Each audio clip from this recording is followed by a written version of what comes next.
जय श्री राम दोस्तों।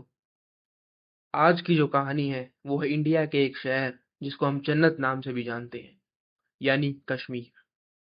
कश्मीर में एक छोटा बच्चा रहता था जिसका नाम था राशिद। राशिद बचपन से ही अब्रॉड जाके अपनी स्टडीज करना चाहता था, लेकिन उसकी फैमिली की फाइनेंशियल कंडीशंस स्टेबल नहीं थी। लेकिन फिर भी राशिद अपने घर वालों से लड़ झगड़ के न्यूयॉर्क चला जाता है।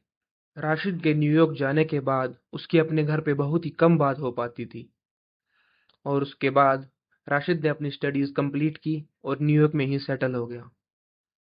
राशिद न्यूयॉर्क में 20 सालों से था और वो पिछले 20 सालों में कभी कश्मीर नहीं आया था। लेकिन अचानक एक दिन कश्मीर से उसको फोन आता है कि उसके पिता की तबीयत खराब है। ये सुनते ही राशिद अपना सारा सामान पैक करके पहली फ्लाइट से ही इंडिया आ जाता है। राशिद कश्मीर आने के लिए बहुत एक्साइटेड था और अपने माता पिता को इतने सालों बाद मिलने की उसको एक अलग सी खुशी थी। राशिद जैसे ही कश्मीर पहुंचा, उसने देखा जैसे वो कश्मीर को 20 साल पहले छोड़ के गया था, आज भी सब कुछ वैसा का वैसा ही था। वही सब दुकान और वही सब मकान। गाड़ी उसके मोहल्ले में जाके रुकती है। राशिद गाड़ी से उतरता है और भागा भागा अपने घर की तरफ जाता है और अपना घर का दरवाजा जोर जोर से पीटने लगता है कि माँ खोलो, देखो मैं आ गया। लेकिन दरवाजा कोई नहीं खोलता। राशिद को लगता है कि उसके घर पे अभी कोई है नहीं, तो वो घर से दूर जाने लगता है। लेकिन तभी उसके घर का दरवाजा धीरे धीरे खुलता है। राशिद भागा भागा अपने घर के अंदर जाता है और अपने माता पिता को जोरों जोरों से आवाज लगाने लगता है कि देखो माँ, मैं आ गया। दूसरी तरफ से उसकी माँ की आवाज आती है, जो कि फर्स्ट फ्लोर से आ रही थी। राशिद भागा भागा ऊपर जाता है और अपने माता पिता को गले लगा के रोने लगता है। 20 सालों बाद उसके माता पिता भी उसको देख के बहुत खुश थे। राशिद ने अपने कुछ दोस्तों को भी बताया था कि वो कश्मीर आ रहा है। राशिद कश्मीर आ तो गया था, लेकिन उसको नहीं पता था कि 20 सालों बाद कश्मीर आने के बाद उसके साथ कश्मीर में ये सब होगा। रात को राशिद पानी लेने के लिए रसोई में जाता है। तभी उसको खिड़की से आवाज आती है। वो खिड़की की तरफ देखता है, लेकिन वहां कोई नहीं होता। फिर दूसरी खिड़की से आवाज आती है, फिर तीसरी खिड़की से, ऐसे ही आवाज एक से दूसरी, दूसरी से तीसरी खिड़की पे जा रही थी। लेकिन तभी एक खिड़की पे राशिद देखता है कि वहां दो हाथों के निशान हैं और अंदर कोई झांकने की कोशिश कर रहा है। राशिद ये देख के बहुत घबरा जाता है और जाके सो जाता है। अगले दिन जब वो अपने माँ से इस बारे में पूछता है, तो उसकी माँ ये बात ये कह के टाल देती है कि यहाँ पड़ोस में एक पागल आदमी रहता है, वो अक्सर ऐसे हरकतें करता रहता है। ये सुन के राशिद का मन शांत हो जाता है और उसकी घबराहट भी दूर हो जाती है। तभी राशिद को उसके एक पुराने दोस्त अजय का फोन आता है। अजय कहता है कि आज मेरे घर पार्टी है और सारे पुराने दोस्त इकट्ठा हो रहे हैं, तो तू भी आइयो। राशिद कहता है मैं क्यों नहीं आऊंगा, मैं जरूर आऊंगा, मैं इतने सालों बाद यहाँ आया हूँ। राशिद यह बात अपने माता पिता को बताता है कि आज उसको रात को पार्टी में जाना है। उसके पिता कहते हैं कि तुम पार्टी में जा रहे हो, कोई बात नहीं, लेकिन एक बात, सिर्फ एक बात कान खोल के सुन लो कि कुछ भी हो जाए रात 12 बजे से पहले घर जरूर आ जाना। राशिद कहता है हाँ ठीक ठीक है, मैं आ जाऊंगा। वो निकल जाता है घर से। पार्टी में जाके वो अपने सभी पुराने दोस्तों से मिलता है जिनसे वो इतने सालों बाद, यानी 20 सालों बाद मिल रहा था। और उसके सभी दोस्त खुश होते हैं और वो भी बड़ा खुश होता है। वो सभी पार्टी में बहुत इंजॉय करते हैं। लेकिन तभी राशिद देखता है कि 12 बजने ही वाले हैं। वो देखता है कि पार्टी अभी भी चल रही है और मेरे को घर भी जाना। उसको बहुत बुरा लगता है। तो ये डिसीजन लेता है कि इतने सालों बाद मैं आया हूँ, अब क्या पता कब मौका मिलेगा इन सब से मिलने का।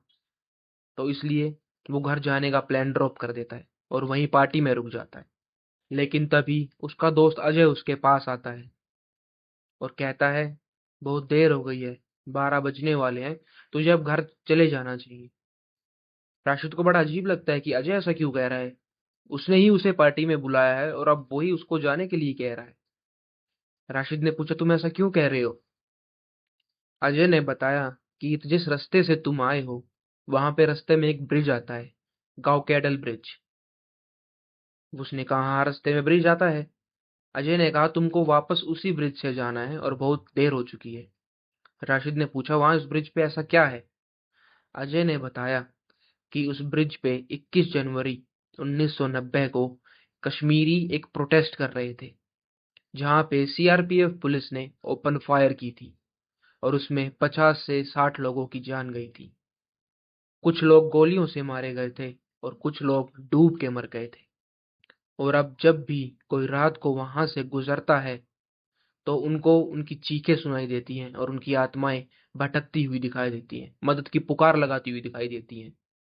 राशिद कहता है, तू भी कितना बड़ा हो गया और कैसी बातों में यकीन करता है। चल छोड़, आजा एंजॉय करते हैं।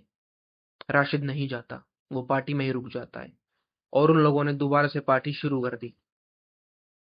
पार्टी करते करते राशिद ने देखा कि 3 बज चुके हैं और सभी अपने घर के लिए निकल ही रहे हैं। राशिद ने सोचा, हाँ काफी देर हो गई है, उसे भी निकल जाना चाहिए। राशिद अपनी गाड़ी लेके अपनी घर की तरफ निकलता है। थोड़ी देर बाद वो ब्रिज आता है। राशिद के दिमाग में वो कहानी तो चल ही रही थी, लेकिन वो कॉन्फिडेंट भी था कि ऐसा कुछ नहीं होता। ब्रिज के पास पहुंचते ही राशिद ने देखा कि एक छोटी बच्ची ब्रिज किनारे खड़ी रो रही है। राशिद ने गाड़ी रोकी और उस लड़की की मदद करने के लिए नीचे उतरा। राशिद ने पूछा, तुम यहाँ इतनी देर रात क्या कर रही हो और क्यों रो रही हो?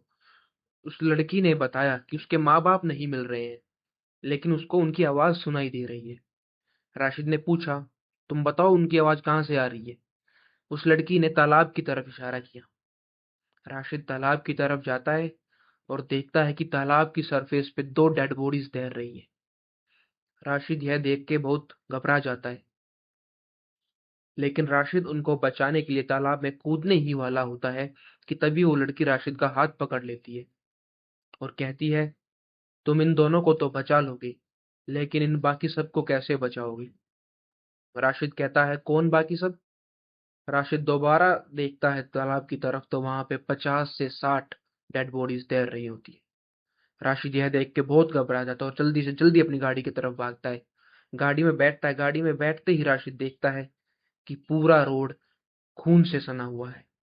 राशिद अपनी गाड़ी भगाता है और जैसे तैसे अपने घर आता है और जोरों जोरों से दरवाजा पीटने लग जाता है, लेकिन कोई दरवाजा नहीं खोलता, ना ही अंदर से कोई जवाब देता है। राशिद तभी देखता है कि वही पागल आदमी खिड़की से घर के अंदर झांकने की कोशिश कर रहा है। राशिद उस आदमी को देखते ही बड़ा गुस्से में हो जाता है, उसके पास जाता है और उससे पूछता है कि तुम यहाँ रोज क्यों आते हो? तुम इस घर में क्या देखते रहते हो? ये मेरे माता पिता का घर है। वो आदमी कहता है, तुम किसकी बात कर रहे हो? यहाँ तो पिछले 20 सालों से कोई नहीं रह रहा। राशिद कहता है, तुम झूठ बोल रहे हो। राशिद दरवाजा तोड़ के अंदर जाता है और पूरे घर में देखता है, लेकिन उस घर में कोई नहीं होता। वो आदमी राशिद को बैठाता है और उसको बताता है, मैं इस घर में ये देख रहा था कि जिस घर में पिछले 20 सालों से कोई नहीं रह रहा, उस घर में अचानक से तुम आते हो और तुम यहाँ पे किसी से बातें भी करते रहते हो। मैं सिर्फ यही देख रहा था कि तुम किससे बातें करते हो। राशिद पूछता है कि फिर मेरे माता पिता?